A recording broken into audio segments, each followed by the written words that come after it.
తెలుగు సాహిత్య సినీ లోకానికి బాపు రమణల ద్వయం అందించిన సేవలు వెలకట్లేనివి. అచ్చమైన తెలుగు అమ్మాయికి బాపు గారు రూపం అందిస్తే, తెలుగువారికి చిరకాలం గుర్తుండిపోయేలా తన రచనలతో ఎన్నో పాత్రలకు జీవం పోశారు ముళ్లపూడి వెంకటరమణ గారు. అందుకే ఆయన ఆత్మకథలోనూ తెలుగుతనం ఉట్టిపడుతుంది. తన పేరో లేక మరే ఇతర శబ్దాలను ఉపయోగించకుండా తెలుగువారికి సుపరిచితమైన కోతి కొమ్మచ్చి ఆటనే తన ఆత్మకథకు పేరుగా పెట్టారు రచయిత.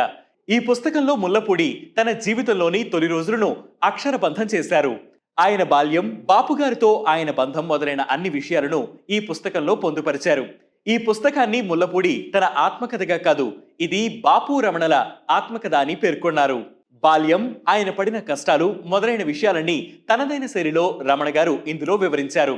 ఈ పుస్తకానికి కొనసాగింపుగా వచ్చిన కోతి కొమ్మచ్చిలో రమణ గారు తన సినీ జీవితంలో ఎదురైన అనుభవాలను రాసుకొచ్చారు.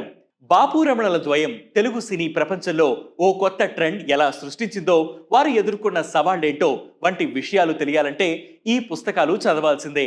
ఓ సాధారణ కుటుంబాల నుంచి వచ్చి చరిత్రలో నిలిచిపోయే స్థాయికి చేరిన వీరి ప్రయాణం ఎంతో స్ఫూర్తిదాయకం.